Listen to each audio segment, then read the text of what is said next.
Ma femme m'a préparé un thé à l'odeur un peu étrange. Je t'ai préparé quelque chose de spécial, chérie, a-t-elle dit. J'ai répondu, tu es génial. Et j'ai discrètement échangé les tasses avec ma belle-sœur qui disait toujours du mal de moi. 2 heures plus tard, le chaos.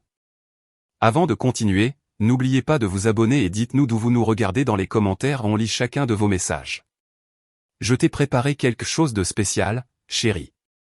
Je m'appelle Vincent, j'ai 34 ans et je dirige un petit laboratoire d'analyse chimique à Spokane, dans l'État de Washington. La tasse que ma femme, Sophia, m'a tendue ce dimanche matin avait une odeur anormale. Pas l'odeur d'un café raté ou de quelque chose de brûlé, une odeur de produit chimique. J'étais marié à Sophia depuis 8 ans. Nous nous sommes rencontrés alors qu'elle terminait ses études d'infirmière et que je lançais mon entreprise. À l'époque, elle m'apportait de la soupe quand je travaillais tard le soir à calibrer du matériel. Elle riait de mes mauvaises blagues sur les niveaux de pH. Elle me donnait l'impression d'être l'homme le plus intelligent du monde, même quand sa famille me faisait clairement comprendre que ce n'était pas le cas. Sa sœur, Vanessa, était en visite depuis 3 jours. 3 jours de commentaires désobligeants sur mon petit projet scientifique et sur le fait que Sophia aurait pu trouver mieux. 3 jours à regarder Sophia hocher la tête comme si elle était d'accord. 3 jours à me mordre la langue pendant que Vanessa traitait notre maison comme sa scène personnelle pour jouer sa supériorité. La veille au soir, Sophia et moi nous étions disputés. Rien d'explosif, juste le genre de dispute silencieuse qui éclate quand une personne cesse de défendre son mari et que l'autre cesse de s'attendre à ce qu'elle le fasse. Elle m'avait accusé d'être trop sensible aux blagues de Vanessa. Je lui avais dit que j'en avais marre d'être la cible des moqueries dans ma propre maison. Nous nous étions couchés sans nous dire bonne nuit. Et maintenant, elle se tenait dans notre cuisine à 8 heures du matin, tenant une tasse fumante à 2 mains comme une offrande. Son sourire était trop éclatant, trop plein d'excuses. Le genre de sourire qui disait qu'elle voulait arranger les choses sans vraiment rien changer. Mon propre mélange de plantes, a-t-elle poursuivi. Ça va t'aider à te détendre. J'ai pris la tasse. Le liquide était d'un ambre foncé, presque brun. La vapeur dégageait une odeur qui me retournait l'estomac. Des herbes amères, oui, mais en dessous, quelque chose de médicinal, quelque chose qui me rappelait les solvants industriels que j'utilisais pour nettoyer le matériel de laboratoire. Sophia observait mon visage attentivement, trop attentivement. Ça sent fort, ai-je dit. Fort et bon, a-t-elle répondu. Du salon, j'entendais Vanessa au téléphone avec quelqu'un, probablement notre belle-mère. Elle se plaignait sans doute des serviettes de la chambre d'amis, de la pression de l'eau ou de la façon dont je chargeais le lave-vaisselle. Sa voix avait ce ton particulier qu'elle utilisait quand elle voulait que tout le monde sache qu'elle devait subir mon incompétence. J'ai porté la tasse à mes lèvres et je me suis arrêté. Quelque chose vacilla dans l'expression de Sophia. De l'anticipation, peut-être, ou de la curiosité de voir ce qui allait se passer. Tu es génial, ai-je dit en l'embrassant sur la joue. Mais je n'ai pas bu le thé. J'ai bâti mon laboratoire à partir de rien. 5 ans de cours de chimie dans un community college tout en travaillant dans la construction. 3 autres années à économiser chaque dollar pour louer un petit bâtiment dans la zone industrielle de la ville. Le matériel, acheté pièce par pièce lors de ventes aux enchères pour faillite. Des nuits entières à apprendre à utiliser des spectromètres de masse et des chromatographes en phase gazeuse grâce à des vidéos YouTube et des manuels empruntés. L'entreprise a commencé par l'analyse de sol pour les entrepreneurs locaux, un travail simple de vérification de la contamination avant les projets de construction. Mais le mot s'est répandu. Bientôt, j'analysais des échantillons d'eau pour la ville, je testais des produits pour de petits fabricants, et j'aidais même les forces de l'ordre avec l'analyse de preuves. Rien de glamour, juste un travail honnête qui exigeait précision et patience. Sophia avait l'habitude de se vanter de mon travail. Elle racontait à ses collègues infirmières la fois où j'avais identifié une contamination bactérienne qui avait sauvé une crèche d'un procès, ou comment j'avais aidé un agriculteur à prouver que l'eau de son puits était polluée par une usine en amont. Elle m'appelait son « mari scientifique » avec une fierté sincère. Cette fierté s'estompait depuis 2 ans, depuis que Vanessa était revenue dans l'État de Washington après son divorce et avait commencé à passer chaque fête, chaque anniversaire, chaque week-end quelconque chez nous. Vanessa était déléguée médicale. Elle conduisait une BMW en leasing, portait des vêtements de marque et parlait de la « vraie science » qui se faisait dans les grandes entreprises. Elle faisait passer mon petit laboratoire pour un simple passe-temps. Au début, Sophia me défendait. Elle rappelait à Vanessa que j'avais construit quelque chose à partir de rien, que mes clients faisaient confiance à mon travail, que l'indépendance avait un sens. Mais ses défenses s'affaiblissaient à chaque visite. Puis elles sont devenues des rires. Puis le silence. Il y a 3 mois, Sophia a suggéré que je devrais envisager de réorienter ma carrière, peut-être trouver un emploi dans l'un des grands laboratoires de Seattle. De meilleurs avantages, plus de stabilité, plus de respect de la part de sa famille. Je lui ai dit que j'y réfléchirais. J'y ai beaucoup réfléchi. J'ai pensé à mon grand-père qui avait passé 40 ans dans l'usine d'un autre et qui était mort 6 mois après sa retraite. J'ai pensé aux agriculteurs, aux entrepreneurs et aux fonctionnaires municipaux qui m'appelaient directement parce qu'ils faisaient confiance à mon indépendance. J'ai pensé à la satisfaction de résoudre des problèmes avec mes propres mains et mon propre cerveau. J'ai aussi pensé à la façon dont Sophia me regardait quand Vanessa était là, comme si elle était gênée, comme si elle souhaitait que je sois quelqu'un d'autre. Hier matin, avant notre dispute, j'avais surpris Sophia au téléphone avec Vanessa. Elle discutait de mon entêtement à garder le laboratoire.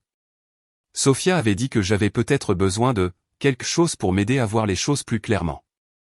Vanessa avait ri et dit qu'elle voyait exactement ce que Sophia voulait dire. Sur le moment, j'avais pensé qu'elle parlait de thérapie de couple. Maintenant, en tenant ce thé à l'odeur étrange, je me demandais si elle n'avait pas parlé de toute autre chose. Vanessa est entrée dans la cuisine, son téléphone à la main et un air d'agacement étudié. Elle s'était plainte à quelqu'un de la machine à café qui, apparemment, ne faisait pas mousser le lait selon ses exigences. Elle a posé son téléphone sur le comptoir et a attrapé la tasse posée à côté de la mienne. Enfin, dit-elle, quelque chose qui sent bon dans cette maison. J'ai vu le visage de Sophia blêmir. Vanessa, attends, commença Sophia, mais Vanessa avait déjà pris une longue gorgée. Elle s'arrêta, fit une grimace, puis haussa les épaules et but une autre gorgée. Un arrière-goût bizarre, mais peu importe, j'ai besoin de caféine. Sophia m'a regardé. Je l'ai regardé en retour. Aucun de nous n'a bougé pour empêcher Vanessa de finir la moitié de la tasse. Vincent, dit Sophia avec précaution, tu devrais boire le tien pendant qu'il est encore chaud. J'ai pris ma tasse, celle que Vanessa n'avait pas touchée, celle qui sentait la tisane de camomille normale avec du miel. Celui-ci? Non, le. Sophia s'interrompit. J'ai compris à ce moment-là. 2 tasses, 2 contenus différents. Une pour moi, une qui était censée être la mienne mais qui ne l'était plus. Je crois que je vais attendre, ai-je dit. Le laisser refroidir un peu. Vanessa a fini son thé et a repris son appel téléphonique. Sophia s'occupa en nettoyant de la vaisselle déjà propre. Je me suis assis à la table de la cuisine et je les ai observées toutes les deux. 1 heure plus tard, Vanessa a commencé à se plaindre de crampes d'estomac. Légère au début, puis plus intense. Elle a accusé Sophia d'avoir utilisé du lait périmé. Sophia a suggéré que Vanessa avait peut-être mangé trop riche la veille. Toutes deux semblaient sincèrement perplexes quant à la cause du problème. J'ai proposé de conduire Vanessa aux urgences. Sophia a dit que ce n'était pas nécessaire, juste une grippe intestinale, probablement rien de grave. Mais à midi, Vanessa vomissait et souffrait d'une diarrhée sévère. Elle était pâle, tremblante et exigeait que quelqu'un appelle un médecin. Sophia faisait les 100 pas dans la maison, se tordant les mains, disant qu'elle ne comprenait pas ce qui se passait. Moi, je comprenais parfaitement. Pendant que Sophia aidait Vanessa à se rendre à la salle de bain des invités pour la 4e fois, j'ai soigneusement versé le contenu restant de ma tasse dans une fiole à échantillons propres. Puis j'ai lavé la tasse à fond et l'ai mise au lave-vaisselle. Le soir, Vanessa était stable mais épuisée. Elle avait cessé de vomir mais était toujours faible et déshydratée. Sophia a insisté pour que nous l'emmenions aux urgences de l'hôpital. Les médecins ont fait des tests, n'ont rien trouvé de dangereux dans l'immédiat et ont recommandé du repos et des liquides. Une possible intoxication alimentaire, ont-ils dit, ou un virus de 24 heures. Vanessa a passé la nuit dans notre chambre d'amis, gémissant doucement et buvant de petites gorgées d'eau. Sophia a dormi sur le canapé pour être à proximité si Vanessa avait besoin de quelque chose. J'ai dormi seul dans notre lit, en pensant à la fiole d'échantillons dans ma mallette. Le lundi matin, j'ai apporté cet échantillon à mon laboratoire. Les résultats sont tombés le mardi après-midi. La chromatographie en phase gazeuse spectrométrie de masse ne ment pas. L'échantillon de thé contenait de la camomille, du miel et un extrait concentré de feuilles de séné, Cassia angustifolia, un laxatif puissant qui, à haute dose, provoque de graves troubles gastro-intestinaux, une déshydratation et une incapacité temporaire. Quelqu'un avait délibérément préparé une tasse de thé conçue pour rendre le buveur violemment malade. Cette personne était ma femme. Je suis resté assis dans le bureau de mon laboratoire, fixant les résultats imprimés, essayant de comprendre pourquoi Sophia voudrait m'empoisonner. Nous avions des problèmes, oui. Elle était mécontente de mes choix de carrière, sa famille me méprisait. Mais l'empoisonnement semblait une escalade extrême par rapport à des reproches sur des candidatures d'emploi. À moins qu'il ne s'agisse pas de me faire changer d'avis. À moins qu'il ne s'agisse de toute autre chose. Je suis rentré tôt ce jour-là. Sophia était dans la cuisine en train de préparer le dîner comme si de rien n'était. Vanessa se sentait enfin assez bien pour manger des aliments solides et trônait à notre table de salle à manger, décrivant son expérience traumatisante à quelqu'un en haut-parleur. « Comment te sens-tu » ai-je demandé à Sophia. « Bien » dit-elle. Inquiète pour Vanessa, évidemment, mais bien. « Et comment suis-je censé me sentir » Elle s'arrêta, la cuillère en bois à mi-chemin de sa bouche pour goûter. « Que veux-tu dire » Je veux dire, si j'avais bu ce thé à la place de Vanessa, comment est-ce que je me sentirais en ce moment ? La cuillère heurta la casserole avec un bruit métallique. Sophia se tourna vers moi, et j'ai vu quelque chose dans ses yeux que je n'avais jamais vu auparavant. Pas de la culpabilité, pas de la peur. Du calcul. « Je ne sais pas de quoi tu parles, » dit-elle. Feuille de séné, dis-je doucement. Extrait concentré. Assez pour provoquer des symptômes sévères pendant 6 à 8 heures. Assez pour nécessiter une attention médicale. Son visage devint complètement vide. Je n'ai aucune idée de ce que c'est. C'est ce qu'il y avait dans mon thé. Le thé que tu as spécifiquement préparé pour moi. Le thé que Vanessa a bu par erreur. Tu es paranoïaque. Je suis scientifique. J'ai testé l'échantillon. J'ai les résultats. Sophia croisa les bras. Tu as testé quel échantillon ? Le thé que je n'ai pas bu. Le thé que tu m'as regardé ne pas boire. Le thé que tu t'attendais à ce que je finisse. Pendant un instant, aucun de nous ne parla. De la salle à manger, la voix de Vanessa continuait de se plaindre des factures d'hôpital et de l'incompétence des médecins des urgences. Même si c'était vrai, dit finalement Sophia, ce qui n'est pas le cas, pourquoi penserais-tu que je ferais une chose pareille ? Parce que tu voulais que je sois neutralisé. Assez malade pour manquer le travail pendant plusieurs jours. Assez malade pour avoir besoin de soins. Assez malade pour dépendre de toi. C'est insensé. Vraiment ? Parce que pendant que j'étais censé vomir et être sans défense, qu'est-ce que tu avais l'intention de faire ? Fouiller dans mes dossiers ? Accéder à mon ordinateur ? Peut-être demander à Vanessa de t'aider à éplucher les registres de mon entreprise. L'expression de Sophia changea.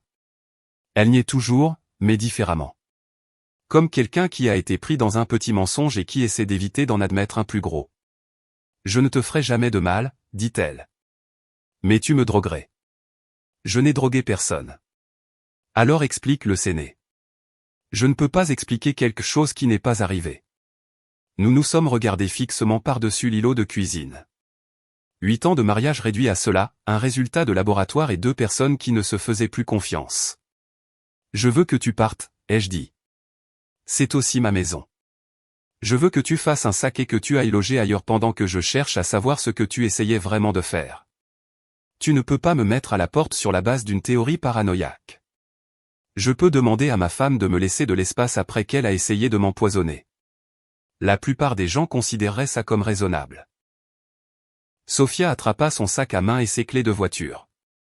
Je vais rester chez ma mère. Quand tu auras retrouvé tes esprits, tu pourras m'appeler pour t'excuser. Elle partit sans faire de valise, comme si elle avait prévu de partir de toute façon. Vanessa, toujours en convalescence dans la chambre d'amis, demanda où allait Sophia. Je lui ai dit que Sophia devait faire quelques courses. Vanessa accepta cette explication et retourna à son téléphone. J'ai passé la soirée seule, me demandant quelles autres surprises ma femme avait bien pu planifier. Le mercredi matin, j'ai fait quelque chose que je n'avais jamais fait auparavant. J'ai fouillé dans les affaires personnelles de Sophia, les tiroirs de sa commode, son placard, son bureau dans notre bureau à domicile. Je me sentais comme un criminel, mais j'avais besoin de comprendre ce qui se passait dans ma propre maison. Dans le tiroir du bas de son bureau, sous de vieux formulaires fiscaux et des garanties expirées, j'ai trouvé un dossier intitulé « Info Labo Vincent ». À l'intérieur se trouvaient des photocopies de ma licence d'exploitation, de mes polices d'assurance, de mes contrats clients et de mes états financiers. Des documents que je ne lui avais jamais donnés. Des documents qu'elle aurait dû prendre dans mon classeur verrouillé au laboratoire. Il y avait aussi des emails imprimés, des conversations entre Sophia et un certain James Morrison d'une société appelée Trellix Analytics.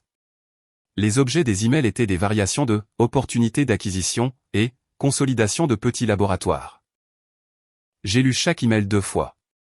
James Morrison travaillait dans le développement commercial. Sa société était spécialisée dans le rachat de petits laboratoires indépendants pour les intégrer à des réseaux plus importants.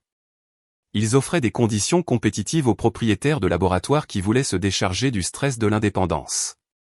Sophia lui avait fourni des informations détaillées sur mon entreprise, liste de clients, chiffre d'affaires, inventaire de matériel, détails sur l'emplacement. Elle avait même inclus des photographies de l'intérieur de mon laboratoire et des copies de mes plus récents bilans de profits et pertes. En retour, James lui avait expliqué comment m'encourager à envisager de vendre. Il suggérait de créer une pression situationnelle qui rendrait l'indépendance moins attrayante. Il recommandait que des membres de la famille expriment des inquiétudes quant à ma stabilité financière. Il lui avait même fourni des arguments sur les avantages de travailler pour une plus grande organisation. Le dernier email était daté de vendredi dernier, 3 jours avant que Sophia ne me prépare le thé. James, s'il reste résistant aux arguments logiques, vous devrez peut-être créer une situation où il se sent vulnérable ou dépendant. Rien de nuisible, évidemment, mais quelque chose qui démontre à quel point il est difficile de tout gérer seul. Parfois, les gens ont besoin de faire l'expérience de leurs limites avant de pouvoir accepter de l'aide. Sophia, je comprends. Je pense savoir comment m'y prendre. James, n'oubliez pas, l'objectif est qu'il nous contacte volontairement. S'il a l'impression que la vente était son idée, tout le monde y gagne. Votre commission d'apporteur d'affaires sera de 25 000 $ une fois la transaction finalisée. 25 000 $. Ma femme avait été payée pour saboter mon entreprise et me manipuler pour que je vende. J'ai photographié chaque document avec mon téléphone. Puis j'ai appelé mon avocate, Patricia Young, et j'ai pris un rendez-vous d'urgence pour l'après-midi même. Patricia a lu les emails et a secoué la tête. C'est de l'espionnage industriel, peut-être de la fraude. C'est sans aucun doute un motif de divorce si vous voulez suivre cette voie. Et l'empoisonnement ? C'est plus difficile à prouver. L'intention. Elle pourrait prétendre que la feuille de Séné était un accident. Mais combiné à ces emails, cela établit un schéma de préjudice délibéré. Que dois-je faire ? Documentez tout. Changez tous vos mots de passe et codes d'accès. Déplacez vos fichiers professionnels importants dans un endroit sécurisé. Et ne la laissez pas revenir dans la maison tant que nous n'aurons pas réglé les implications légales. J'ai passé la soirée du mercredi à changer les serrures et les mots de passe. J'ai également appelé mes 3 plus gros clients pour les avertir que quelqu'un pourrait les contacter en prétendant représenter mon entreprise. Je n'ai pas mentionné le nom de Sophia, mais j'ai clairement indiqué que toute discussion d'acquisition devait passer directement par moi. Le jeudi matin, Vanessa s'est enfin sentie assez bien pour partir. Elle m'a serré dans ses bras pour me dire au revoir et m'a remercié de m'être si bien occupé d'elle pendant son intoxication alimentaire. Elle a également mentionné qu'elle espérait que Sophia et moi pourrions régler nos problèmes de communication. J'ai souri et lui ai dit que j'étais convaincu que tout serait bientôt résolu. Après le départ de Vanessa, je me suis assis dans ma maison vide et j'ai planifié la suite. Le vendredi matin, j'ai appelé James Morrison chez Trellix Analytics. Monsieur Morrison, ici Vincent est. Je crois comprendre que vous vous intéressez à mon laboratoire. Il y eut une pause. Monsieur est, oui. J'espérais pouvoir vous parler. Votre femme a mentionné que vous pourriez être ouvert à la discussion d'un partenariat potentiel. Elle a mentionné ça, n'est-ce pas ? Elle a indiqué que vous envisagiez vos options, que vous cherchiez des moyens de réduire le stress de l'indépendance. Eh bien, elle avait raison pour le stress. Diriger une petite entreprise peut être accablant, surtout quand on ne peut pas faire confiance aux personnes les plus proches de soi. Nouvelle pause. Je suis désolé de l'entendre. Les relations professionnelles peuvent être difficiles. Les relations personnelles aussi. Mais je vous appelle parce que je pense qu'il est temps que nous ayons une conversation directe sur votre intérêt pour ma société. Excellent. Je serais ravi d'organiser une réunion. Êtes-vous disponible en début de semaine prochaine? En fait, je pensais que nous devrions nous rencontrer aujourd'hui. Cet après-midi, si possible. Je suis impatient d'avancer rapidement. Cela semble plutôt soudain. Ma femme a bien précisé que le temps était un facteur. Quelque chose à propos de démontrer mes limites et de créer une pression situationnelle. Vous savez comment ça marche. La ligne devint complètement silencieuse. Monsieur Morrison? Vous êtes toujours là. Oui, je suis là. Je pense qu'il y a peut-être une confusion concernant mes conversations avec votre femme. Aucune confusion. J'ai lu les emails. Chacun d'eux. Y compris les parties sur la commission d'apporteurs d'affaires et le fait de m'aider à faire l'expérience de mes vulnérabilités. Monsieur Hay, je pense que vous avez peut-être mal compris. J'ai parfaitement compris. Vous avez payé ma femme pour saboter mon entreprise et me manipuler pour que je vende. Vous l'avez coaché pour créer des situations de pression. Vous lui avez même suggéré de me faire sentir dépendant et vulnérable. La question maintenant est de savoir si vous voulez traiter directement avec moi, ou si vous préférez expliquer vos pratiques commerciales au procureur général de l'État. L'espionnage industriel est un crime grave à Washington. James se racla la gorge. Peut-être devrions-nous en discuter en personne. Je pense que ce serait sage. Nous avons convenu de nous retrouver à 14 heures dans un café du centre-ville. J'ai passé la matinée à me préparer. J'ai imprimé des copies de tous les emails et des documents commerciaux volés par Sophia. J'ai aussi préparé une déclaration écrite détaillant l'incident de l'empoisonnement et son lien avec le projet d'acquisition. À 14 heures précises, James Morrison est entré dans le café. Il était plus jeune que je ne l'avais imaginé, peut-être 30 ans, portant un costume cher et une mallette en cuir. Il avait l'air nerveux. Monsieur Hay. Vincent. Asseyez-vous, s'il vous plaît. Il s'est assis en face de moi et a immédiatement commencé à parler. Je tiens à préciser que Trellix Analytics opère en toute légalité. Nous acquérons des entreprises par le biais de négociations légitimes. Nous ne nous livrons pas à l'espionnage industriel ni n'encourageons les activités illégales. Intéressant. Parce que j'ai des documents qui suggèrent le contraire. J'ai fait glisser un dossier sur la table.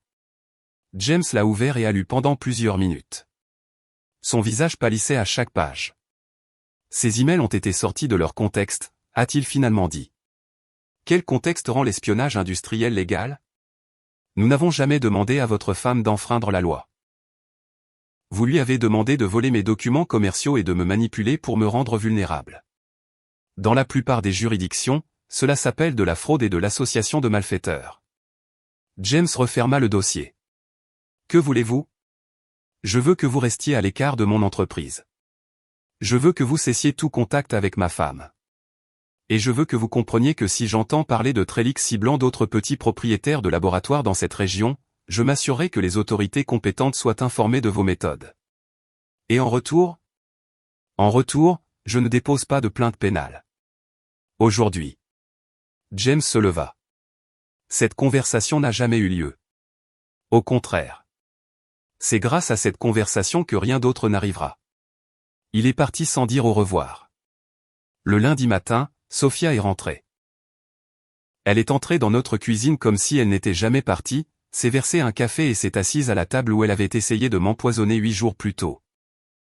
Je pense que nous devons parler, dit-elle. Je pense que nous avons déjà assez parlé. J'ai posé le dossier de mai sur la table entre nous. Sophia y jeta un coup d'œil mais ne le toucha pas. Ce sont des communications privées, dit-elle. Entre toi et James Morrison, à propos de la vente de mon entreprise pour 25 000 $. Elle ouvrit le dossier et feuilleta les pages. Aucune surprise sur son visage. Aucune honte. Juste du calcul. Tu as fouillé dans mes affaires personnelles. Tu as fouillé dans mes dossiers professionnels. Tu as photographié mon laboratoire. Tu as copié mes contrats clients. Tu as volé 8 ans de mon travail et essayé de le vendre à des étrangers. J'essayais de t'aider. En m'empoisonnant? Je n'ai jamais empoisonné personne. Extrait de feuilles de séné. Concentré au point de causer de graves troubles gastro-intestinaux. Conçu pour me rendre malade, dépendant et vulnérable. Exactement comme James l'a suggéré. Sophia referma le dossier. Tu ne peux pas prouver l'intention. Je peux prouver la conspiration, l'espionnage industriel, le vol de documents commerciaux et la tentative d'agression avec une substance dangereuse. Aucun procureur ne prendrait cette affaire. Peut-être pas. Mais la commission des licences de l'État serait très intéressée. Tout comme ma compagnie d'assurance. Tout comme le service de conformité de l'entreprise de James Morrison. Elle se leva. Que veux-tu, Vincent? Je veux que tu signes les papiers du divorce. Je veux que tu renonces à toute prétention sur mon entreprise ou ses actifs. Je veux que tu déménages de façon permanente. Et si je refuse? Alors je dépose des plaintes au pénal et au civil, et je m'assure que tout le monde dans cette industrie sache ce que Trellix Analytics fait aux propriétaires de petites entreprises. Sophia se dirigea vers la fenêtre et regarda notre jardin. 8 ans de mariage. 2 ans à planifier ma destruction. 10 minutes de conséquences. J'ai besoin de temps pour trouver un endroit où vivre. Tu as jusqu'à vendredi. Ce n'est pas assez de temps. C'était assez de temps pour que tu planifies la destruction de ma vie. Ça devrait être assez de temps pour que tu planifies la reconstruction de la tienne. Sophia a déménagé le jeudi. Elle a pris ses vêtements, ses livres et sa voiture. Elle a laissé tout le reste, y compris la machine à café qui n'avait jamais fait mousser le lait selon les exigences de Vanessa. J'ai signé les papiers du divorce le mois suivant. Sophia n'a rien contesté. Pas de pension alimentaire, pas de partage des biens, pas d'obligation continue. Elle voulait que la dissolution soit aussi discrète que possible. J'ai entendu par des connaissances communes qu'elle avait déménagé à Seattle et pris un poste dans un grand hôpital. Soins infirmiers en entreprise, avantages, stabilité et respect de la part de gens qui ne connaissaient rien à ses activités annexes. James Morrison m'a envoyé une lettre officielle déclarant que Trellix Analytics ne poursuivrait aucune opportunité d'acquisition dans l'Est de l'État de Washington.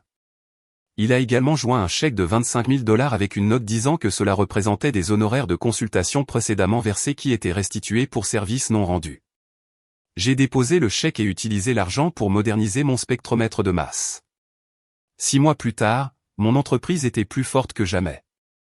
La rumeur s'était répandue sur ma discrétion dans le traitement des affaires sensibles. Les forces de l'ordre ont commencé à m'envoyer des cas plus complexes. Une société pharmaceutique m'a engagé pour vérifier la pureté de ses matières premières. J'étais plus occupé que je ne l'avais jamais été. Un dimanche matin tranquille en mars, je me suis fait un café et je me suis assis dans ma cuisine. La même cuisine où Sophia m'avait tendu un thé empoisonné en souriant comme si elle me rendait service. La même table où je l'avais confrontée avec les preuves de sa trahison. J'ai pensé à la confiance dans le mariage et au prix de l'indépendance. J'ai pensé à quel point j'étais passé près de boire ce thé, et à quel point tout aurait pu se terminer différemment. Mais surtout, j'ai pensé au bien que ça faisait de se réveiller dans une maison où personne ne complotait pour me détruire. Parfois, la meilleure vengeance est simplement de refuser d'être une victime. Merci d'avoir regardé jusqu'au bout. Si cette histoire vous a touché, n'oubliez pas de liker, de vous abonner et de partager. Et surtout, dites-nous ce que vous en pensez en commentaire, on adore vous lire.